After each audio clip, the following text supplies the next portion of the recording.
berlokasi di Jalan Merdeka, Museum Perjuangan Bogor menyimpan koleksi senjata dan cerita pejuang saat mempertahankan kemerdekaan.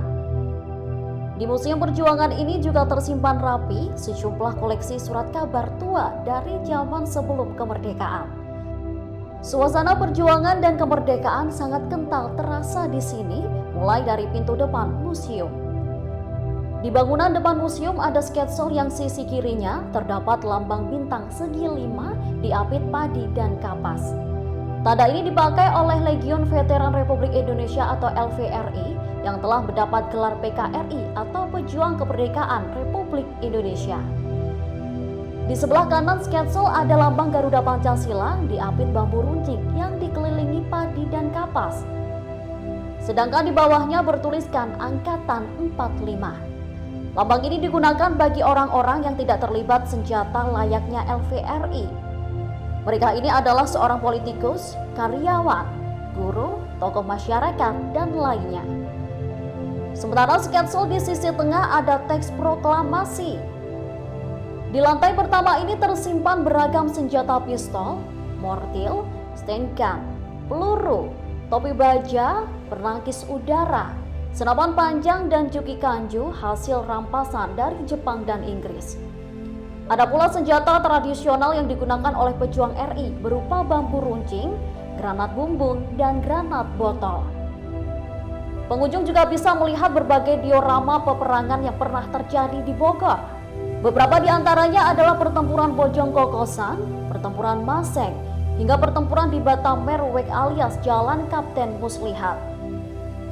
Selain itu terdapat mata uang pada masa VOC yang tersimpan rapi di balik lemari kaca.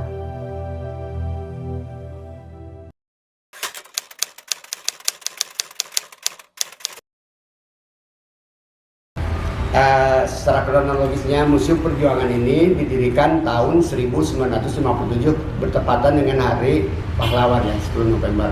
Ya. Nah, juga ini adanya di Jalan Merdeka nomor 56 ya. Dulu namanya ini bukan Jalan Merdeka, tapi Jalan Cikemeh.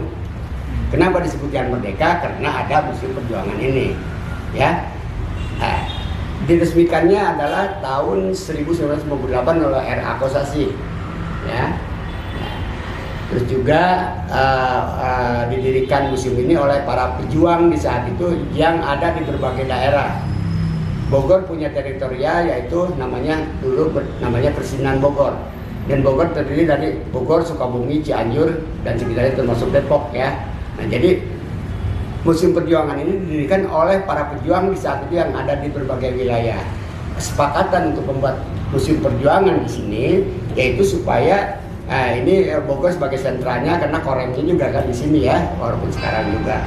Nah itulah keduanya untuk sampai tidak tercecer senjata-senjata yang ada dipakai oleh para pejuang ya di berbagai daerah dikumpulkan di sini untuk dipelajari oleh generasi penerus apa arti sejarah dan perjuangan. Nah seperti itu kira-kira ya. Di Museum Perjuangan ini juga ada patung Kapten TB Muslihat yang dibuat dari batu monolit berwarna hijau dengan panjang kurang lebih 50 cm. Patung separuh badan ini dibuat untuk mengenang perjuangan Kapten Muslihat yang memiliki peran besar pada pertumpahan darah yang pernah terjadi di Bogor. Nama Kapten Muslihat sudah tak asing lagi bagi warga kota Bogor. Terlebih nama tersebut diabadikan menjadi sebuah jalan penghubung antara Jalan Insinyur Haji Juanda dengan Jalan Perintis Kemerdekaan. Penempatan nama Jalan Kapten Muslihat sendiri lekat dengan keberaniannya berjuang melawan penjajah di lokasi tersebut. Sejumlah peninggalan Kapten Muslihat pun kini masih tersimpan rapi di Museum Perjuangan Kota Bogor. Satu di antaranya adalah baju yang pernah dikenakan oleh Kapten Muslihat.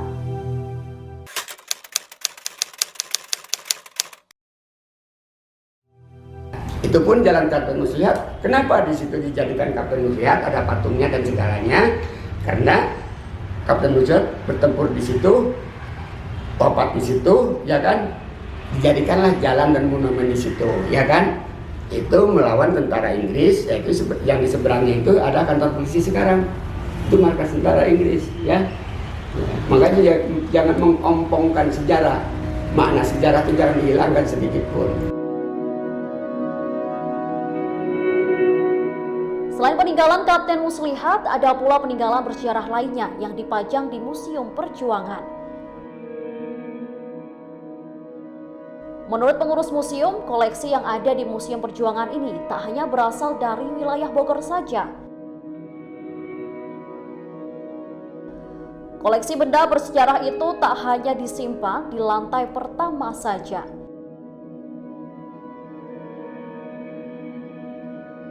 Namun, pengunjung juga bisa melihat beragam koleksi sejarah di lantai 2 museum.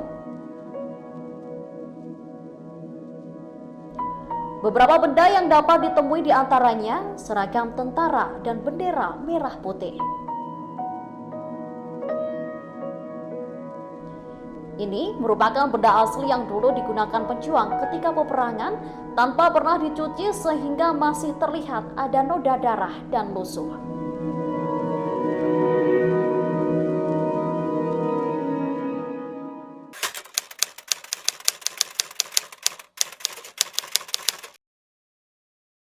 Ya, kalau arti sejarah tidak ada klasifikasikan.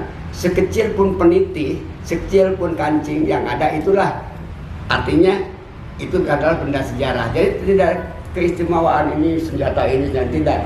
Ya. Dan ini juga senjata rampasan yang pernah dirampas oleh para pejuang kita ya dengan taktik perang gerilya yang istilah kerennya hit and run. Ya, setelah pertempuran itu diambil dari rampasan dari tentara Belanda dan tentara Jepang.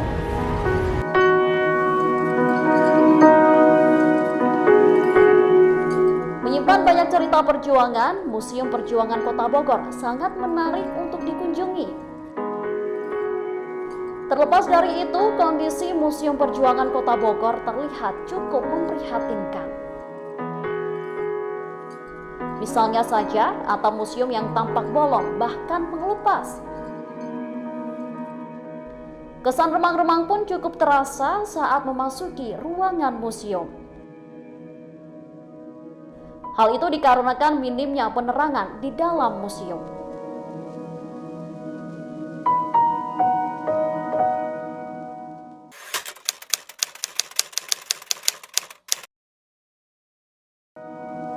Kita mendukung dari masyarakat bawah sampai atas, ya kan, memperhatikan keberadaan museum ini karena ini sejarah sebagai pondasi, sebagai tumbal negara. Ya, karena ini ada bahasa yang saya kemas ya, tapi bahasa pejuang begini ya, bahasa pejuang mengatakan begini, tapi kemasan saya ini ya, keringatku, darahku, matiku untuk merdeka dengan ridho yang maha kuasa. Biarkan aku pahit dan getir, asa anak cucuku tidak sepertiku. Itu sangat mulia enggak? Saat itu tidak digaji, tidak apa, kan turun ke gunung dari hutan, dia diberi oleh masyarakat.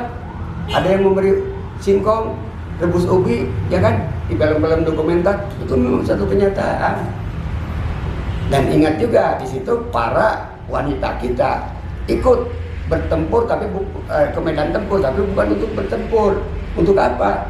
Untuk membantu orang-orang yang terluka, yaitu yang dikatakan palang merah. Itu ada namanya LASWI, Laskar Wanita Indonesia.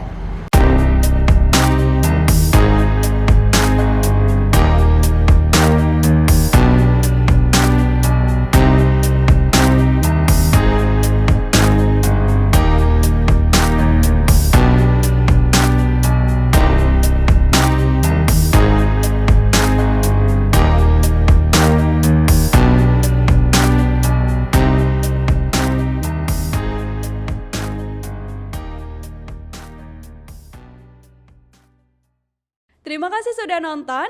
Jangan lupa like, subscribe, dan share ya.